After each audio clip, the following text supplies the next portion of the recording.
राम राम नमस्कार दोस्तों, स्वागत है आप सभी का। आज के सेशन में शुरू करते हैं उस परमपिता परमात्मा का नाम लेकर, वो मालिक सभी को खुशियां दे। तो सबसे पहले सभी को दिल से प्यार भरी राम राम, सत श्री अकाल, आदाब, नमस्ते, जय पीरानी, जय मस्त पीरानी। साथियों कैसे हो? उम्मीद करता हूँ अच्छे होंगे, मौज में होंगे और होने भी चाहिए उस मालिक की दया से।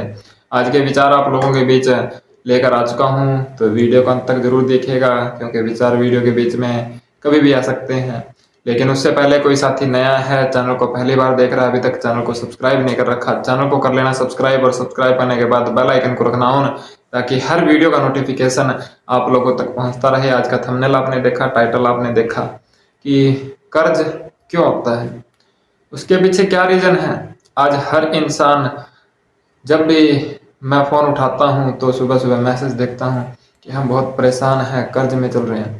तो इसके पीछे आखिर रीज़न क्या है? अगर वीडियो अच्छी लगे तो वीडियो को लाइक कर देना, शेयर कर देना, ताकि और भी साथी हमारे साथ ज़्यादा से ज़्यादा मात्रा में जुड़ें। इसके पीछे का रीज़न काफ़ी रीज़न है, लेकिन कुछ रीज़न पे मैं बात करना चाहता हूँ कि कर्ज आखिर होता क्यों है। जब इंसान की ज़रूरतें बढ़ जाएं और कमाई कम हो, ये सबसे बड़ा रीज़न होता है कि इंसान कर्ज में जाएगा। जब उसके शौक बढ़ जाएं, ज़रूरतें बढ़ जाएं और कमाई कम हो रही हो, सबसे बड़ा रीज़न होता है कि इंसान के ऊपर कर्जा चढ़ेगा ही चढ़ेगा, क्योंकि वो अपनी ज़रूरतों को पूरा करने के लिए फिर वो कर्ज उठाएगा। अपनी ज़रूरतों को पूरा करने के लिए कर्ज उठाएगा, और कर्ज उठाएगा तो भाई उसको उतारने के लिए फिर कहीं और से कर्ज उठाएगा। यानी एक सर्कुलेशन बना लेता है कि सपोज करो कि मेरे ऊपर 10,000 का कर्जा है। अब मेरी जो कमाई है वो तो कम ही है जो मैं कर रहा हूँ। अब अगर मेरी कमाई से मेरी ज़रूरतें पूरी हो पाती तो मुझे कर्ज उठाने की जरूरत नहीं पड़ती। अब कमाई से तो मेरा घर खर्च चल रहा है, लेकिन अब मेरे को मेरी ज़रूरतें भी पूरी करनी है, तो उन ज़रूरतों को पूरा करने के लिए मैंने एक बार किसी से उधार लिया। अब वो उधार चुकाऊं कैसे, क्योंकि कमाई से तो मेरा जो खर्चा निकल रहा है। उसके बाद उसको देने के लिए फिर मैं किसी दूसरे के पास जाऊंगा, वहां से कर्जा उठाऊंगा, वहां से कर्जा लिया, वहां दिया। अब जो कर्ज लिया उसका ब्याज ले दिया, तो उससे मैंने 10 लिए, तो उसको 10 देने के लिए इधर से मेरे को 15 उठाने पड़े। उस 15 को देने के लिए फिर मैं किसी और के पास जाऊंगा, वहां से 20 उठाऊंगा। और सबसे बड़ा, आजकल जो ये मार्केट में फाइनेंस कंपनियां उतरी हैं, इन्होंने सबसे ज़्यादा इंसान को कर्जे के अंदर धकेल रखा है। पहला रीज़न तो सबसे बड़ा ये है कि जब इनकम कम हो और खर्च ज़्यादा हो, तो इंसान के ऊपर सबसे ज़्यादा कर्जा चढ़ेगा। उसके बाद दूसरा रीज़न आता है कि इंसान जब ज़रूरतों को पूरा करने के लिए किसी शॉर्टकट की तलाश में जाता है, एक शॉर्टकट मिल जाए कि रातों रात ये हो जाए या रातों रात वो हो जाए, तो कुछ ऐसे सिस्टम में फंस जाता है जहां पर उसे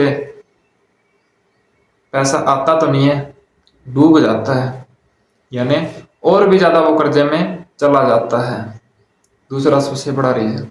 और तीसरा रीज़न, एक चीज़ मैं आपको दिखाना चाहता हूँ कि आखिर इनकम कम क्यों है और खर्च ज़्यादा क्यों है।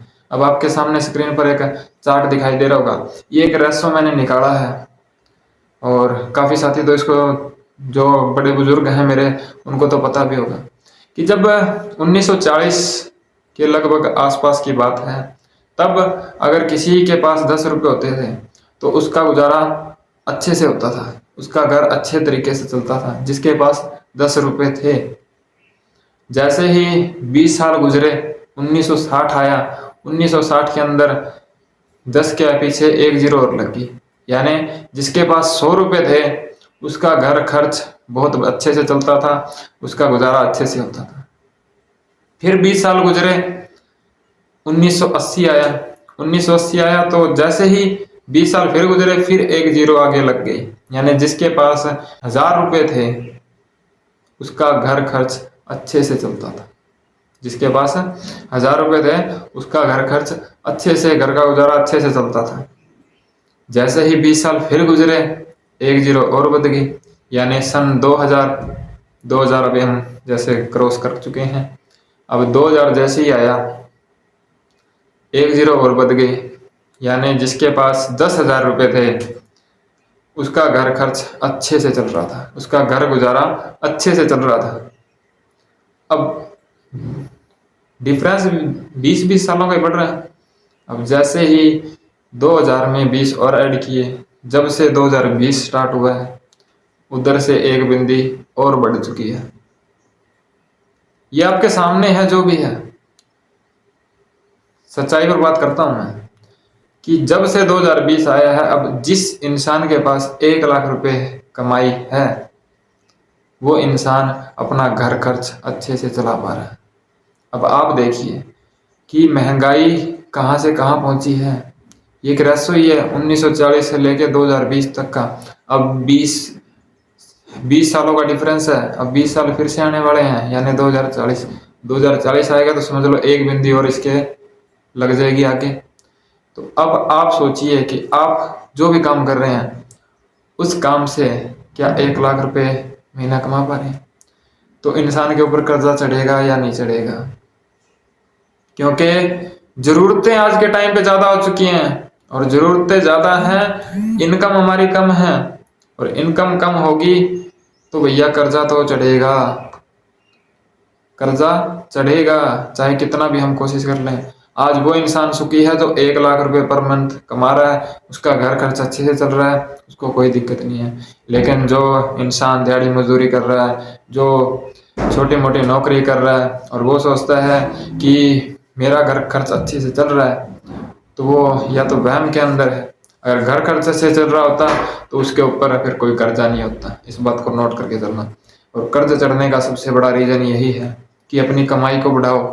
कमाई बढ़ेगी तो आपको कर्जा उठाने की जरूरत ही नहीं पड़ेगी। तो साथियों, एक तो शॉर्टकट के चक्कर में मत पड़ो कि कुछ शॉर्टकट में हो जाएगा। शॉर्टकट में हमेशा इंसान डूबता ही डूबता है।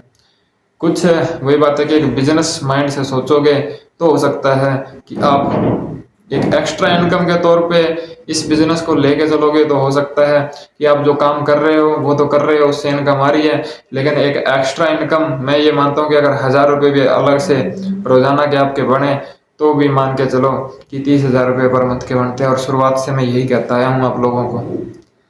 और बिजनेस में भैया रिस्क भी होता है, पैसा आता भी है और जाता भी है, जब भी कुछ खुद का इंसान करना चाहे तो ये कुछ विचार थे, देख लीजिएगा, समझ लीजिएगा। अगर वीडियो अच्छी लगी हो तो लाइक कर देना। साथ में चैनल को अभी तक सब्सक्राइब नहीं कर रखा तो चैनल को कर लेना सब्सक्राइब। मिलेंगे नेक्स्ट वीडियो में नेक्स्ट विचारों के साथ, तब तक के लिए देखते रहिएगा। राम राम, नमस्कार।